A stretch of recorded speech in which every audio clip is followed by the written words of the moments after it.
ونستغفره ونعوذ بالله من شرور أنفسنا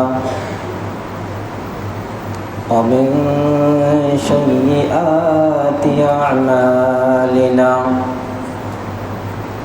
ومن يهده الله فلا مضل له ومن يضلل فلا هادي له ونشهد أن لا إله إلا الله وحده لا شريك له ونشهد أن محمدًا عبده ورسوله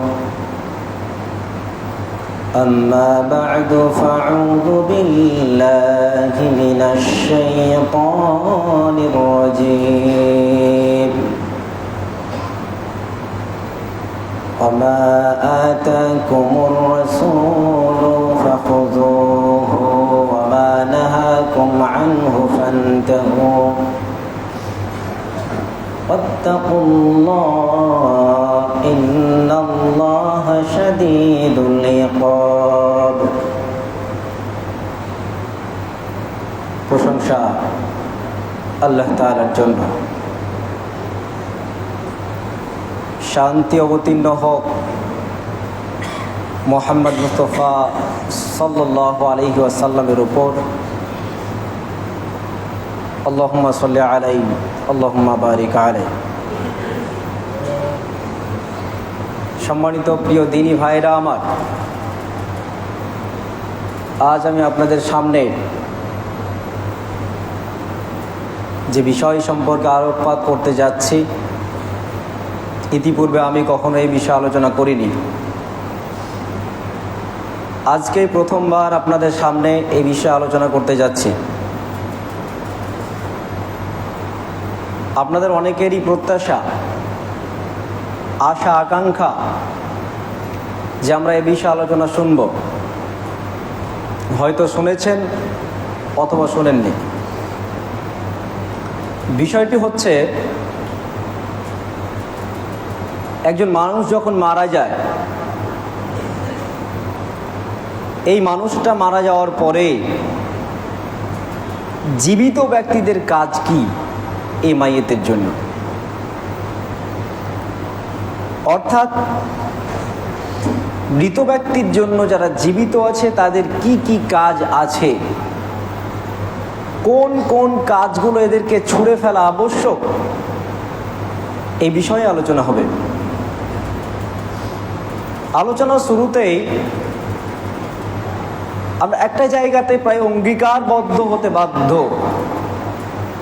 সেটা হচ্ছে, আলোচনা যাই আসুক না কেন, আলোচনা যদি কোরআন এবং সুন্নাহ দ্বারা প্রমাণিত হয়, তাহলে সেই আলোচনায় শতভাগ সম্মতি প্রকাশ পূর্বক সম্পূর্ণ আলোচনা মেনে নিতে হবে। আমি আপনাকে বোঝাতে পারিনি এখনো। এই বিষয়ে যে আলোচনাটা আসছে, এই আলোচনায় কিছু কাজ আপনাকে করতে হবে আর কিছু কাজ আপনাকে ছাড়তে হবে। যে আলোচনাটা উপস্থাপিত হতে যাচ্ছে, এই আলোচনা যদি কোরআন এবং সুন্নাহ সম্মত হয়, তাহলে এর সাথে দ্বিমত পোষণ করার কোনো সুযোগ নেই। সবটাতেই আমাদেরকে সম্মতি দিতে হবে, এগ্রি করতে হবে এবং এটার উপরে পরিপূর্ণ আমল করতে হবে। এই কাজটা সহজও নয়, খুব কঠিনও নয়। সহজ নয় তাদের জন্য যারা বলবেন বহুদিন থেকে আমরা কাজগুলো করে আসছি, বহুদিন থেকে, তাই হঠাৎ করে ছাড়তে হবে কেন?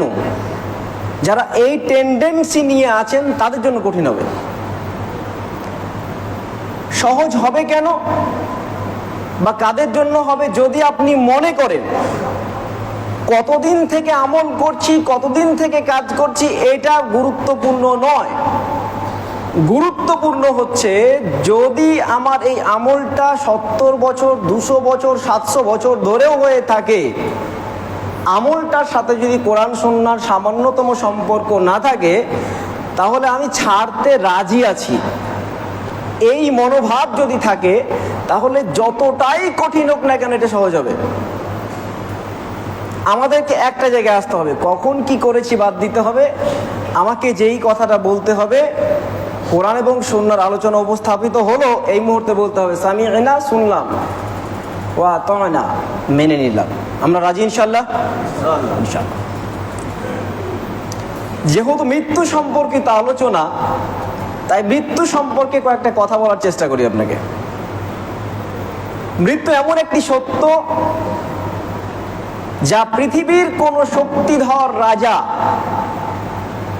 অহংকারী রাজা, সেও এখান থেকে নিষ্কৃতি পায়নি। সেও জানতো যে আমাকে মরতে হবে। আল্লাহ তাআলা সূরা আল ইমরান আয়াত নম্বর 185 মধ্যে বলছেন, কুল্লু নাফসুন যায়িকাতুল মাউত।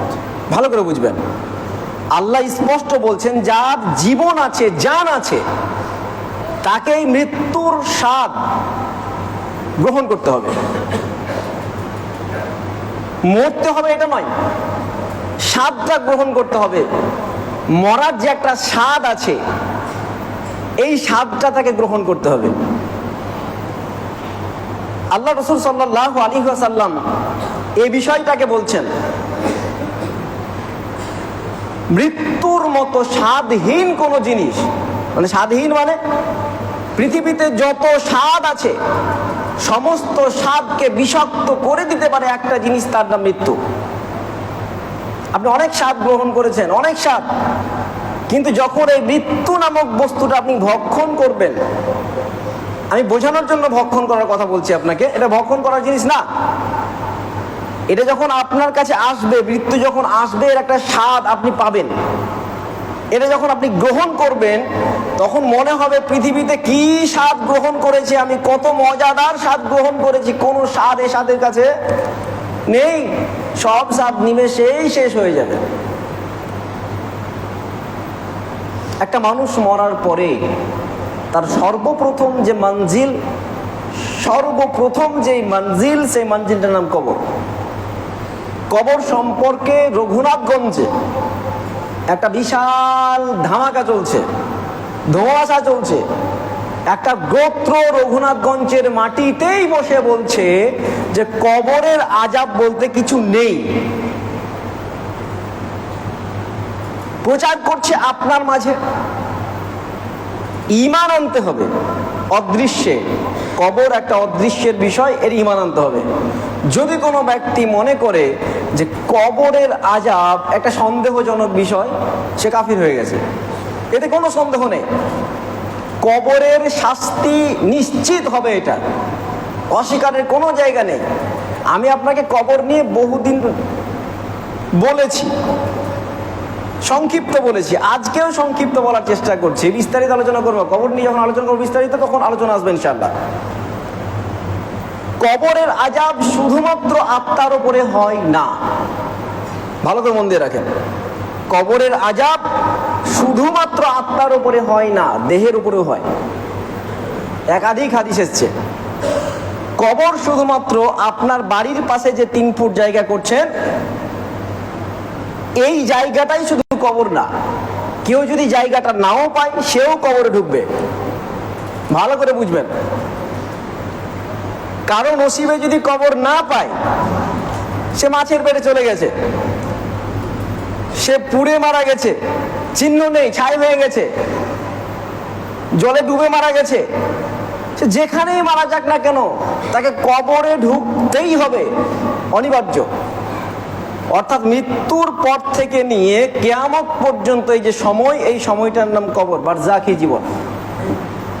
এখন এই জীবনে আপনার দেহই যদি না থাকে, তাহলে দেহে কিভাবে শাস্তি হতে পারে, এ বিষয়ে আলোচনা লম্বা আসবে পরের দিন ইনশাআল্লাহ, যখন আলোচনা আসবে সময় সাপেক্ষে। ছোট্ট কথা বলে রাখি, একজন ব্যক্তি বলেছিল তার সন্তানদেরকে, হে আমার সন্তানেরা শোনো, আমি যেদিনকে মারা যাব, তোমরা আমার এই লাশটাকে এই অবস্থায় রাখবে না, আমার লাশটাকে পুড়িয়ে ছাই করে দিয়ে সমুদ্রে ভাসিয়ে দেবে। মন দিয়ে শুনবেন, কেন? যাতে করে আল্লাহ তাআলা আমার এই লাশটার হদিশও না পায়। তার সন্তানরা কি করলো? তার সন্তানরা তার পিতা যখন মারা গেল তাকে পুড়িয়ে পুড়িয়ে ছাই করে দিল। সেই ছাইগুলোকে সমুদ্রের জলে নিক্ষেপ করলো বিভিন্ন জায়গাতে। আল্লাহ তাআলা, আল্লাহর রাসূল এই ঘটনা বর্ণনা করছেন এবং তিনি বলছেন, আল্লাহ এবার তাকে বলছে, সমুদ্রের জলরাশিকে নির্দেশ প্রদান করলো, সমুদ্রের জল, যে ছাইগুলো তোমার উপরে নিক্ষেপ করা হয়েছে সেই ছাইগুলোকে নিয়ে এসো, একত্রিত করো। জল একত্রিত করলো ছাইগুলোকে। এবার আল্লাহ নির্দেশ দিলেন যে তুমি যেমনটা ছিলে তেমনটা হয়ে যাও, অর্থাৎ একটা আস্ত বডি হয়ে যাও। মনোযোগ লাগাতে হবে আলোচনার মধ্যে।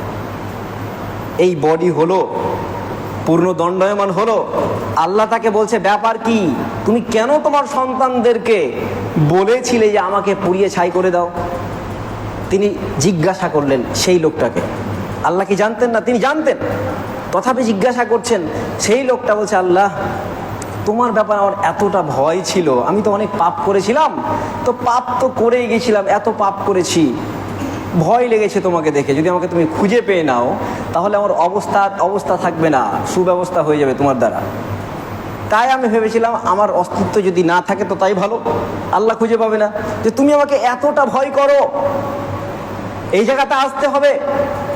আল্লাহ বলছেন, তুমি আমাকে এতটা ভয় করেছিলে যে আমার আযাবের ভয়ে তুমি নিজেকে নিশ্চিহ্ন করে দিতে চেয়েছিলে, যাও তোমাকে আমি ক্ষমা করে দিলাম। সুবহানাল্লাহ, আল্লাহর ভয়। আপনি সারা জীবন পাপ করেছেন, একদম অন্তিম মুহূর্তে আল্লাহর ভয় চলে এসেছে। আল্লাহ অনেক বেশি পাপ করে ফেলেছি, আল্লাহ অনেক বেশি পাপ করে ফেলেছি, আল্লাহ অনেক বেশি পাপ করে ফেলেছি, আল্লাহ এত পাপ করে ফেলেছি যে আমি নিজেই হিসাব করতে পারবো না। আল্লাহ আমি তোমাকে ভয় করছি, আল্লাহ তুমি আমাকে ক্ষমা করে দাও, আর জীবনে এই পাপের কাছেও যাব না। হতে পারে আপনি এর পরে একটা আমল করারও সুযোগ পাবেন না। এমনটাই যদি হয়ে যায়, আল্লাহর কসম করে বলছি, আল্লাহ চাইলে আপনার 70 বছরের সমস্ত অপরাধকে ক্ষমা করে দিয়ে জান্নাতে প্রবেশ করাতে পারে। আল্লাহ চাইলে এটা পারে। আপনি কিসের আশায়, কিসের নেশায় ডুবে আছেন? আপনাকে বলছি, আপনি আসুন, ক্ষমা চান। আলোচনায় ছিলাম, দেখুন ওই লোকটা ছাই হয়েছিল না হয়নি? ছাই হয়েছিল। আল্লাহ বললে, ছাই তুমি মানুষ হয়ে যাও, বডি হয়ে যাও। তো কে কোথায় আছে গুরুত্বপূর্ণ নয়, কে কোথায় মারা গেছে গুরুত্বপূর্ণ নয়। যে আল্লাহ সেই ছাই থেকে মানুষ তৈরি করে আবার তাকে জীবিত করতে পেরেছে, আস্ত একটা বডি তৈরি করতে পেরেছে, আপনাকে আমাকে পুড়িয়ে ফেলে দিলেও, কবর নসিব না হলেও কবরের মাঝে আমার দেহটা তৈরি করতে পারবেন, তিনি এতটাই ক্ষমতাবান এবং সেটাই করবেন। এটা হচ্ছে কবর। তাহলে কবরে আযাব হবে দেহে এবং আত্মা উভয়টাতে। এখন আমরা আলোচনায় আসি যে আজকের আলোচনা হচ্ছে মৃত্যু যখন হবে একজন ব্যক্তির, তার প্রতি আমাদের করণীয় কি। আমভাবে কয়েকটা কথা বলি। যদি কোনো ব্যক্তি মারা যায়, প্রত্যেকটা মুমিন মুসলিমের দায়িত্ব আছে তার উপরে কিছু কর্তব্য, আর কিছু দায়িত্ব কর্তব্য আছে তার আত্মীয় স্বজনের দায়িত্ব, ভাগ আছে। কিন্তু আল্লাহ রাসূল বলছেন প্রত্যেকটা একজন মুমিন অন্য কোনো মুমিনের উপরে 6টা হক রাখে, কোনো হাদিসে 5টা। তার মধ্যে 2টো হচ্ছে যখন সে অসুস্থ হবে তাকে দেখতে যাবে, অসুস্থ হলে তাকে দেখতে যাবে। এতে লাভ কি হবে? এতে লাভ যেটা হবে সেটা হচ্ছে, যদি কোনো ব্যক্তি একজন ব্যক্তিকে সকালবেলায় অসুস্থ ব্যক্তিকে দেখতে যায়, তাহলে দেখতে যাওয়ার কারণে সকাল থেকে নিয়ে সন্ধ্যা পর্যন্ত ফেরেশতারা ওই ব্যক্তির জন্যই দোয়া করে। যেই ব্যক্তি দেখতে গেছিল, কি দোয়া করে? আল্লাহ তুমি তাকে ক্ষমা করো। সুবহানাল্লাহ। চিন্তা করেছেন, আপনি যাবেন সকালবেলা, ফেরেশতারা দোয়া করবে তখন থেকে, স্টার্ট যখন করেছেন শুরু করা যাওয়া থেকে নিয়ে একেবারে সন্ধ্যা হওয়া পর্যন্ত, এই সময় পরিপূর্ণ সময় পর্যন্ত ফেরেশতারা দোয়া করবে, আল্লাহ ওই ব্যক্তিকে ক্ষমা করো যে ব্যক্তি ওই ব্যক্তিকে দেখতে গেছিল। সুবহানাল্লাহ। কোনো ব্যক্তি যদি সন্ধ্যাবেলায় যায়, একদম পরের দিন সকালবেলা পর্যন্ত ফেরেশতারা ক্ষমা চাইতে থাকে, আল্লাহ ওই ব্যক্তি সন্ধ্যাবেলায় গিয়েছে একজন অসুস্থ মানুষকে দেখতে, সুতরাং ওই মানুষটাকে তুমি ক্ষমা করো। এটা সকাল পর্যন্ত চলবে, এটা লাভ আপনার, দেখতে যেতে হবে। 2 নাম্বার, যদি মারা যায় তার জানাজাতে অংশগ্রহণ করতে হবে। অংশগ্রহণ এটা আপনার দায়িত্ব, প্রত্যেকটা মুমিনের জন্য উচিত, এটা করতে হবে। 3 নাম্বার হচ্ছে প্রত্যেকটা মুমিন যে যতগুলো মুমিন মুসলমান গত হয়ে গেছে সবার জন্য দোয়া করবে, সবার জন্য। মানে আমি এখন জীবিত আছি, আমার পরে যতগুলো মুসলমান বিগত হয়েছে সমস্ত মানুষের জন্য আমাকে দোয়া করা লাগবে, আল্লাহ যতগুলো মুমিন মুসলমান বিগত হয়েছে আল্লাহ প্রত্যেককে তুমি ক্ষমা করো, এই দোয়া করতে হবে। এটা প্রত্যেকটা মুমিনের উপর কাজ। আমরা আসবো এখন প্রথমত আলোচনা করব যে কোন জিনিসগুলো ছাড়া জরুরি, তারপর না হয় আলোচনা করব কোনগুলো করা জরুরি। প্রথমত ছাড়া জরুরি হচ্ছে, দেখবেন আমাদের এলাকায় যখন কোনো মানুষ মারা যায়, মারা গেলেই বাড়িতে একটা বিশাল বড় কান্না শুরু হয় না? দেখবেন, আপনারা দেখেছেন, আমি এই চোখে দেখেছি, বিশাল কান্না শুরু হয়।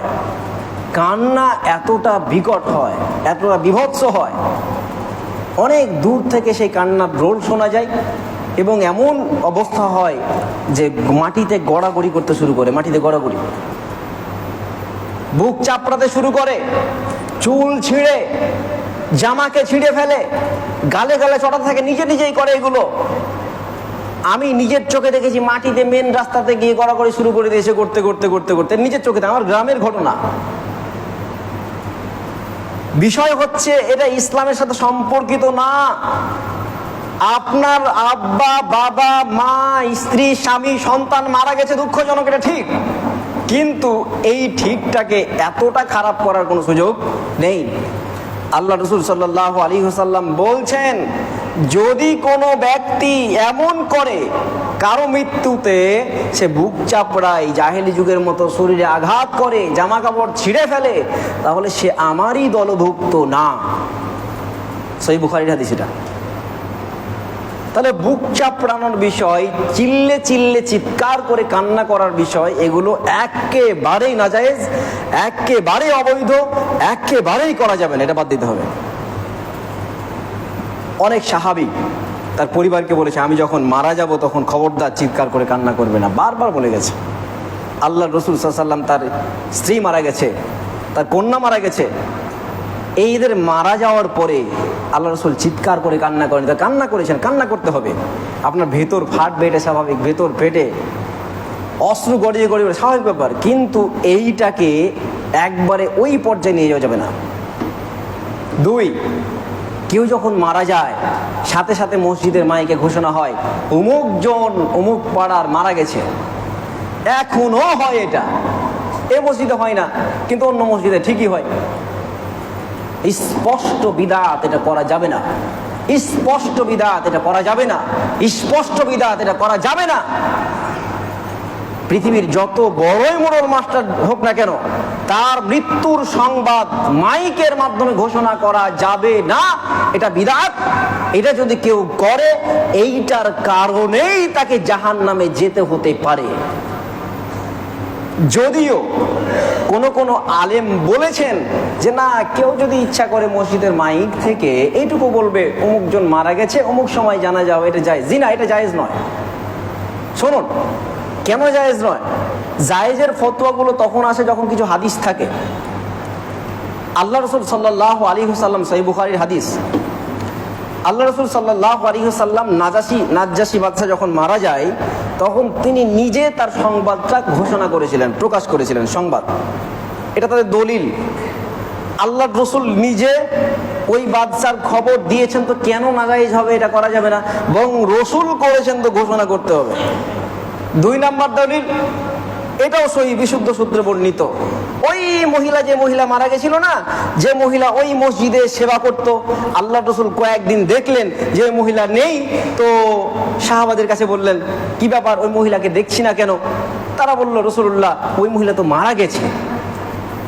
আল্লাহ রাসূল সাল্লাল্লাহু আলাইহি ওয়াসাল্লাম বললেন, তোমাকে বললে না কেন? আমাকে বললে না কেন? জানালে না কেন? আল্লাহ রাসূল সাল্লাল্লাহু আলাইহি ওয়াসাল্লাম বললেন, চলো আমাকে তার কবরটা দেখিয়ে দাও। কবরটা দেখিয়ে দিলেন। আল্লাহ রাসূল সাল্লাল্লাহু আলাইহি ওয়াসাল্লাম কবরের সামনে দাঁড়িয়েই তিনি জানাজা পড়লেন। এরকম তিনি একজন মহিলার ক্ষেত্রে করেননি, বহু আছে, বহু রিপোর্ট আছে। আজকেও একটা ফতোয়া শুনে রেখে দেন, যদি আপনারা বাইরে থাকেন, বাইরে, খবরদার বলবেন না আমার জন্য আমার মাকে রেখে দাও, আমি আসলেই জানাজা পড়বেন, দরকার নেই। আলী রাদিয়াল্লাহু তাআলা আনহু থেকে বর্ণিত তিনটি কথা, তিনটি কাজে কখনো দেরি করা যায় না। তার মধ্যে একটি হচ্ছে, যদি কোনো ব্যক্তি মারা যায়, মারা যাওয়ার পরে ওই ব্যক্তিকে আর উপরে শুইয়ে রাখা যাবে না, তাকে সাত সাত কবর দেওয়ার ব্যবস্থা, সাত সাত মানে যতটা দ্রুত সম্ভব ব্যবস্থা করতে হবে। কেন করতে হবে? ওই ব্যক্তি যদি নেককার হয়, তাহলে ওই ব্যক্তিকে আটকে রাখার স্বাধীনতা তোমাকে কে দিয়েছে? তুমি এখনই দাফন করো, তার হিসাব নিকাশ শেষ হবে এবং তাকে এখনই জান্নাতের সাথে কানেকশন করে দেওয়া হবে। আর যদি বদকার হয়, তাহলে তোমাকে আটকে দেওয়ার মতো, আটকে রাখার মতো ক্ষমতা কে দিয়েছে? তুমি তাকে দাফন করে দাও, দাফন শেষে তার সমস্ত ব্যবস্থা হয়ে যাবে। তাকে আপদ রেখে লাভ কি? এই দুটো কথাই উল্লেখ আছে। কি করতে হবে? আপনি বাইরে আছেন, বাইরে যদি থাকেন, আপনি বাড়িতে এসে কবরকে সামনে রেখে জানাজা আজ কেউ পড়তে পারবেন, আজ কেউ।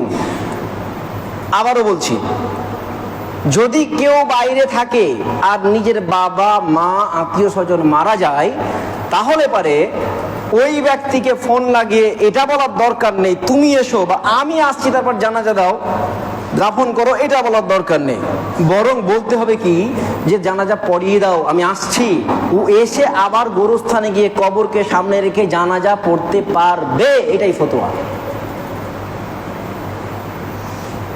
তাই যেটা বলছিলাম, যে আপনি কিন্তু মৃত্যুর সংবাদ মাইকে দিতে পারবেন না, আর কারো জন্য ওই লাশকে জমিনের উপরে রাখতেও পারবেন না, মৃত্যু সংবাদ দেওয়া যাবে না।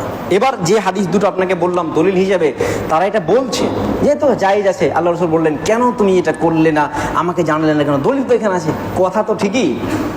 শুনুন, নর্মাল বলা আর ঘোষণা করার মধ্যে আসমান আর জমিনের পার্থক্য আছে। আমি এখানে দাঁড়িয়ে এই মাইকে ঘোষণা করছি, এলাকার সব মানুষ শুনতে পাচ্ছে, এটা হচ্ছে নাঈ, সব মানুষকে শুনিয়ে দেওয়া, সব মানুষকে শুনিয়ে দেওয়া। এই সব মানুষকে শুনিয়ে দেওয়ার বিষয় না। যদি এমনটাই হতো, আল্লাহর রাসূল তাদেরকে বলতেন না, আচ্ছা তোমরা আমাকে বললে না কেন, এটা না বলে তিনি বলতে পারতেন তোমরা ঘোষণা করলে না কেন সবার সামনে। মান্তিক বুঝতে হবে, হাদিসগুলোকে ভালো করে গবেষণা করতে হবে, তারপর রায় দিতে হবে।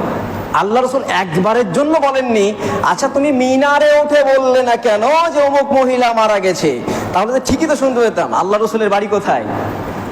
মসজিদে নববীর বাড়ি, একদম সেটে তার বাড়ি।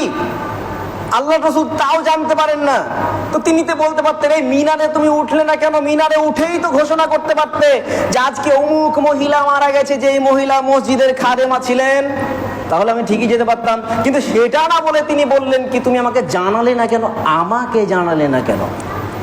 মানে এইটার অর্থটা দাঁড়ায়, যদি কেউ মারা যায় তো ওইখানে গিয়েই বলতে হবে যে এখন এই আপনারা আছেন, আপনাদের অমুকজন মারা গেছে, জানা যায় অমুক সময় হচ্ছে, এই আপনারাকে বলার কথা বলা হচ্ছে, এখন এর বাইরে কেউ শুনবে না। এটা হচ্ছে ফায়সালা। আলোচনা করতে অনেক সময় লেগে বলছি না, তো আপনাকে বুঝিয়ানোর চেষ্টা করলাম, যদি কেউ মাইকে ঘোষণা করে অমুকজন মারা গেছে, এটা বিদআত, এতে কোনো সন্দেহ নাই, এটা বিদআত। 4 নাম্বার, আপনাদের এলাকায় যখন কেউ মারা যায়, তখন এলাকার কোনো মহিলা বাকি থাকে না, সবাই দেখতে যায়, ভিড় করে যায়। কোনো মহিলা বাকি থাকে না, সবাই যাবে। অন্য কোনো দিন যাবে না, ও অসুস্থ হয়ে পড়ে আছে, একটু দেখে আসি খালাকে, এই খালাকে আর দেখতে যাবে না। অসুস্থ অবস্থায় পড়ে আছে নিজের চাস্তো বোনটাকে দেখতে যাবে না। অসুস্থ অবস্থায় পড়ে আছে শাশুড়ি খানটায়, সেই 30 বছর ধরে অসুস্থ দেখে আসি, দেখতে যাবে না। অসুস্থ অবস্থায় পড়ে আছে নিজের জাটা, অসুস্থ অবস্থায় পড়ে আছে, দেখতে যাবে না। ওই যখন মরবে তখন মরা মুখটাই দেখতে যাবে। এটা একটা আনুষ্ঠানিকতা, এই আনুষ্ঠানিকতা চলবে না। ভালো করে বোঝার চেষ্টা করতে হবে, যেতে হলে আগেই যেতে হবে, তাকে অসুস্থ বেমার পুষি করতে হবে, তার জন্য দোয়া হবে এবং যে যাচ্ছে তার জন্য দোয়া চলবে। ভালো করে বুঝতে হবে, এই এত ঘটা করে সবাই মিলে সেজে গুজে ওখানে যাওয়ার কোনো প্রয়োজন নেই। 5 নাম্বার, যদি কোনো ব্যক্তি মারা যায়, যখন খাটিয়াটা উঠলো, খাটিয়াটা যাচ্ছে, একটু পরেই 40 কদম 50 কদম 10 কদম যাওয়ার পরেই হিড়িক পড়ে যায়, এই সাইডটা একটু চেঞ্জ করে দাও, এই সাইড আর ঘাড়ে নেওয়া যাবে না, সাইড চেঞ্জ করা লাগে। খাট যখন চলে, এই যতদূর যাবে এর মাঝখানে দুবার খাটকে নামাতে হবে। এই সমস্ত জিনিসগুলো বিদআত, এতে কোনো সন্দেহ নেই। দাফনের কাজ জানাজার ময়দানে চলে গেল, একটা জিনিস, আগে যাবেন না, জানাজার যে খাটটা যাচ্ছে এই খাটটার আগে আগে না গিয়ে পেছন পেছন যাবেন, এটা হচ্ছে ইত্তেবা বলা হয়েছে। খাটলিটাকে ইত্তেবা করতে হবে। ইত্তেবা মানে খাটলি যাবে আগে, আপনি যাবেন পরে, হেঁটে যাওয়ার চেষ্টা করবেন। কিন্তু দূরে যদি হয়তো কিছু করার নেই, আপনি গাড়িতে আসবেন, সমস্যা নেই। কিন্তু কাছাকাছি যদি হন তো অবশ্যই আপনি হেঁটে হেঁটে যাবেন। ওখানে গেলেন, জানাজা নিয়ে নানা সমস্যা শুরু হয়। একটা মাসালা মন দিয়ে শুনে রেখে দেন, হঠাৎ করে এই মৌলবি সাহেবরা জিনিসগুলো খুলে খুলে বলে না, এই বলে না বলেই তো সমস্যা বাড়ে। সমস্যাটা কি? এখানে উচ্চ স্বরে জানাজা হয় কি হয় না? হয় তো, আলহামদুলিল্লাহ রাব্বিল আলামিন, সবাই শুনতে পাই তো। 4 তাকবীরে হয়, 4 তাকবীরে জানাজা, তাকবীরও শুনতে পাই, সূরাও শুনতে পাই। কিন্তু হঠাৎ করে যদি কোনো মুফতি সাহেব এসে একদম চুপি চুপি শুরু করে দেয়, তো মুফতি সাহেবকে সরাসরি আক্রমণ করে এলাকার যারা রাজমিস্ত্রি, খেটে খাওয়া মানুষ, তারাই আক্রমণ করে। এই মুরল মতব্বর যার পেটে কোনো বিদ্যা নেই সে আক্রমণ করে। এলাকার একদম একদম লেখাপড়া নেই, একদম এলাকার সবচাইতে আনপড়া মানুষটা ওকে গিয়ে আক্রমণ করে। আশ্চর্য ব্যাপার, আপনি এটা করলেন, এটা ঠিক হচ্ছে কি? একবার আক্রমণ করে বসে। জি, এই আক্রমণটা করেছে কারণ কি জানেন? এই মাসালাগুলো না খোলার কারণে, না খোলার কারণে, বন্ধ রাখার কারণে। বলি আজকের দিনে মন দিয়ে শুনুন, এই কথাটা কানে ঢুকিয়ে নেন। জানাজার সালাত উচ্চ স্বরে আওয়াজ করে পড়াটা জায়েজ। আবারও বলছি, জানাজার সালাত উচ্চ স্বরে আওয়াজ করে পড়াটা জায়েজ, গোপনে পড়াটা উত্তম। আবারও বলছি, উচ্চ স্বরে আওয়াজ করাটা জায়েজ, গোপনে পড়া উত্তম। জায়েজ যেখানে চলছে সেখানে গোপন করা যাবে না এমন বিষয় না। যদি কোনো মুফতি সাহেব এসে আগামী দিন আপনার ওখানে গিয়ে গোপনে জানাজা পড়ে, তাহলে আপনি কোশ্চেন আর পরের দিন থেকে করবেন না। মন দিয়ে আগে বলেছি, হকটাকে মেনে নিতে হবে। গোপনে পড়াও যায়, প্রকাশ্য পড়াও যায়। এবার জানাজা হয়ে গেল, জানাজার পরে শুরু হলো মাটি দেওয়ার হিড়িক। প্রচন্ড হুড়ামুড়ি করে মাটি দেওয়া, এত হুড়ামুড়ি করে মাটি দেওয়াটা মোটেও ঠিক না। একটু ধীর স্থির শান্ত শিষ্টভাবে যাবেন। আল্লাহ রসুল একদিন গেলেন জানাজার ময়দানে, একজন মানুষ মারা গেছে, আগেই চলে গেলেন, তো মাইয়া তো চলে গেছে। তো তিনি গিয়ে দেখলেন যে এখনো পর্যন্ত কবরের খননের কাজটা বাকি আছে। আল্লাহ রসুল চুপচাপ বসে গেলেন, এইভাবে বসলেন, একদম নিচের দিকে মুখ করে বসলেন। সাহাবীরা হলেন, ব্যাপার কি? আল্লাহ রসুল বসলেন কেন? ওখানে গিয়ে দেখছেন আল্লাহ রসুল কান্না করছেন, কান্না করছেন। আল্লাহ রসুল গোরস্থানে গিয়ে কান্না করে, আমরা গিয়ে হাসাহাসি করি, মারামারি করি, গালাগালি করি, ইয়ার্কি ফাজলাম করি। আল্লাহ রসুল এমন করে বসলেন যে কোনো আলোচনাই করলেন না। তার মাথায় যদি পাখি বসে থাকে, পাখিটা টেরও পাবে না কি আছে, মানুষ আছে নাকি ডাল আছে, কিছু বুঝতে পারবেন, এমনভাবে বসেছেন। আমি আপনাকে এইভাবে বসতে বলি না, বরং বলার চেষ্টা করছি আপনি ওখানে গিয়ে এমন করবেন না যাতে খারাপ দেখায়। দাফন শেষ, মাটি দেওয়া শেষ হয়ে গেল। মাটি দেওয়া শেষের পরে হুড়হুড় করে চলে আসার হিড়িক জেলে গিয়েছে। এটা নব্য বিদাত, এটা করা যাবে না। যে মুফতি সাহেব ফতোয়া দেখ, এই ফতোয়া চলবে না। পৃথিবীর যে কোনো মুফতি ফতোয়া দেখে ফতোয়া চলবে না। আল্লাহর রসুল বলছেন, তোমার ভাইকে যখন দাফন করা হয়, দাফনের পরে তুমি ততক্ষণ পর্যন্ত এসো না যতক্ষণ পর্যন্ত তার জন্য দোয়া না করো। ওর জন্য দোয়া করে আসতে হবে। আবারও বলছি, জানাজা পড়ে দাফন করে মানে মাটি দিয়ে হুট করে চলে আসার কোনো সিস্টেম শরীয়তের মধ্যে নেই। যেটা করতে হবে, ওকে দাঁড়িয়ে থেকে ওই মাইয়েতের জন্য দোয়া করে আসতে হবে। আল্লাহ রসুল কেন করতে হবে? আল্লাহ রসুল বলছেন এখনই তাকে প্রশ্ন করা হবে, এই প্রশ্নগুলোর উত্তর যাতে সহজে দিতে পারে, দোয়া করো। কিন্তু এটাও ভুলে গেলে চলবে না, এই দোয়া একেবারে সবাই মিলে যৌথভাবে হাত তুলে করা, এটাও স্পষ্ট বিধান। এটা করলে অপরাধ হবে, এটা বললে গুনাহ হবে, এটা পড়লে পাপ হবে। পৃথিবীর সব আলেম যদি এক হয়ে বলে এখন দোয়া করা যাবে, সব আলেমই পাপী হবে, এটাই স্বাভাবিক। এই দোয়া করা যাবে না, এটা বিধান। এই দুমোনাজাত করা যাবে না এভাবে। এইগুলো চলছে আমাদের সমাজে, তো বাদ দিতে হবে, ইমিডিয়েট তাড়াতাড়ি বন্ধ করতে হবে। এবারে আপনাকে বলি কি কি করতে হবে। অনেক আলোচনা তো শেষ হয়ে, সময় তো শেষ হয়ে গেল। আলোচনায় মনোযোগ দেওয়ার চেষ্টা করেন। আমি এতক্ষণ পর্যন্ত এটুকু বোঝানোর চেষ্টা করলাম যে আমাদের অনেক বিষয় আছে যেগুলো জানাজা কেন্দ্রিক করা যাবে না। আমরা ইনশাল্লাহ মানবো তো? ইনশাল্লাহ, ইনশাল্লাহ।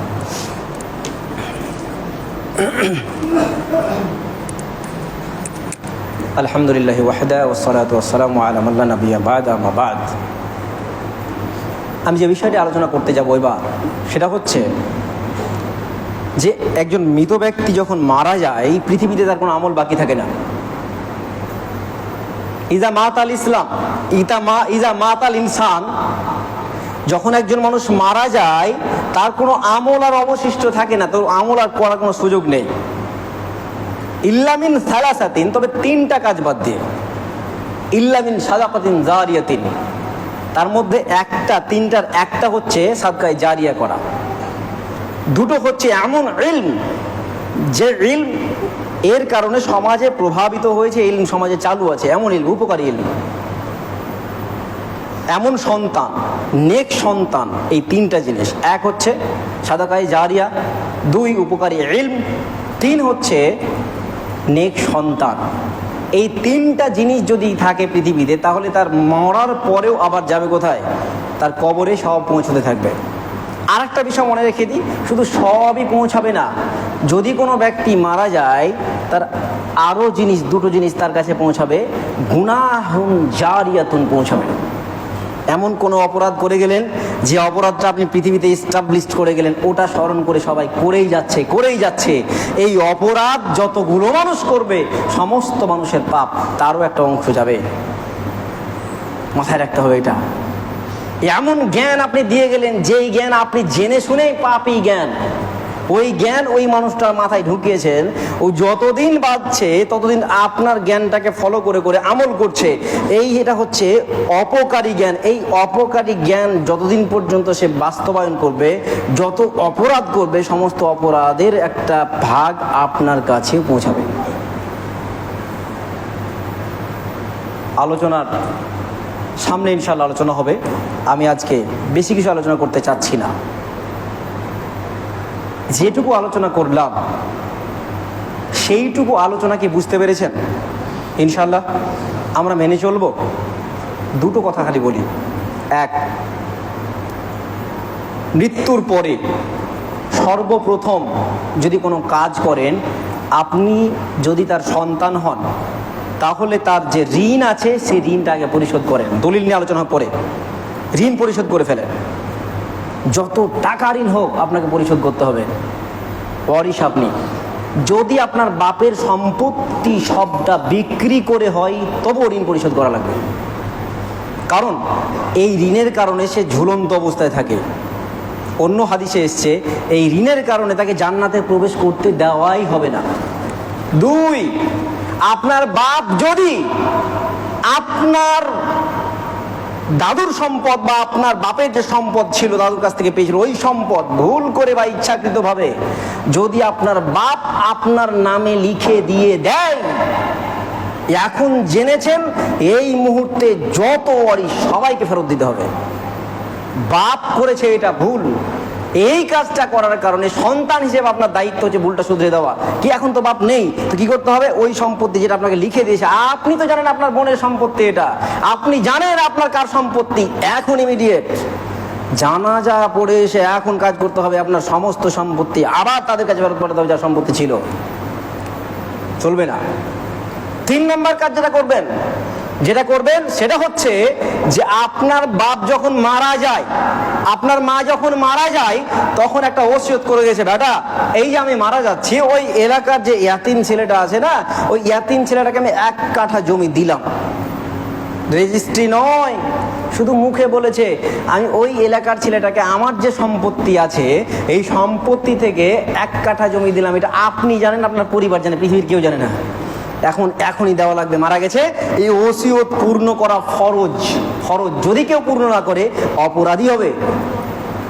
আবারও বলি, আপনার বাপ মারা গেছে, আপনার বাপ মারা যাওয়ার আগে আপনার ভাই মারা গেছে। এবার বুঝেন মজাটা, যেটাকে মজনু মিরাস বলছে। আপনারা বুঝেন যেটা, আপনার বাপ মারা যাওয়ার আগে আপনার ভাই মারা গেছে, তার সন্তান আছে। তো আপনার বাপের সম্পত্তিতে আপনার ভাইয়ের অংশ ছিল, সে তো নাই, তো তার তো ছেলেরা আছে। এখন ছেলেরা কি করবে? তো ছেলেরা তো দাদুর অংশ থেকে পাবে না, ভালো করে ছেলে সরাসরি নাতনিরা নাতি নাতনিরা দাদুর অংশ থেকে পায় না, এটা হচ্ছে শরিয়া। তো কি করতে হবে? এখন আপনি যে আছেন দাদু হিসেবে, আপনার ছেলে মারা গেছে, আপনার নাতিগুলো আছে, এই নাতিগুলোকে ওসিয়ত করা ফরজ। মন দিয়ে মাথায় রেখে দেন, এটা ফরজ, অপরিহার্য, ওসিয়ত করতেই হবে। ছেলে মারা গেছে আর আপনি আনন্দে নাচছেন, আপনার ছেলেরা রাতে বাকি ছেলেগুলো আনন্দে নাচছে, কত সুন্দর, আমার ভাইয়ের সম্পত্তিগুলো পেলাম। জি, আপনি ভাইয়ের সম্পত্তিতে পাবেন, কিন্তু আপনার বাবার যে বাঁশ যাবে যদি ওসিয়ত না করে। আপনার বাবাকে ওসিয়ত করতে হবে, পরিপূর্ণ ওসিয়ত, সম্পূর্ণ অংশ দেওয়ার কথা আমি বলিনি। আবার ভাববেন না যে ও অংশ মিরাসি হকদার করছে, হকদার করছি না, আমি ওসিয়তের কথা বলছি। ওসিয়তটা করে যেতে হবে যে আমার যে নাতিগুলো আছে এই নাতিগুলো যাবে কোথায়, তো আমার নাতিগুলোকে আমি এই অংশটা দিলাম। এটা কিন্তু তার অরিসত্ব নয়। ওসিয়ত যে ওয়ারিস, যে হকদার, তাকে করা যায় না। আমার বড় ছেলে, ছোট ছেলে, তৃতীয় ছেলে, সব ছেলে আছে, মেয়েও আছে। এখন মন চাইলো যে ছোট ছেলেকে একটু ওসিয়ত করে যাই, যে শোন ও আমার বড় ছেলেরা, আমার মেয়েরা, শোনো, এই ছোট ছেলের জন্য আমি 2 বিঘা জমি দিলাম, এটা আমার ওসিয়ত, এটা হারাম, করা যাবে না। বুঝতে হবে ওসিয়ত কি জিনিস, এটা হারাম। যে আপনার সম্পত্তি থেকে সরাসরি অংশ পাবে, সরাসরি, একে কোনো ওসিয়ত করা যাবে না। ওসিয়তকে যে সরাসরি অংশ পাবে না তাকে ওসিয়ত করা যেতে পারে। আশা করি বুঝতে পেরেছেন। আল্লাহ আমাদের সকলকে সঠিক এগুলো নিয়ে দলিল ভিত্তিক আলোচনা সামনের দিন হবে ইনশাআল্লাহ। আজকে সংক্ষিপ্ত শর্টকাট আলোচনা করলাম। আল্লাহ আমাদের সকলকে সঠিক বুঝদান করুন, আমিন। আল্লাহুম্মা সাল্লি আলা মুহাম্মাদ ওয়া আলা আলি মুহাম্মাদ। اللهم بارك على محمد وعلى ال محمد كما باركت على ابراهيم وعلى ال ابراهيم انك حميد مجيد. ربنا تقبل منا انك انت السميع العليم. الحمد لله رب العالمين.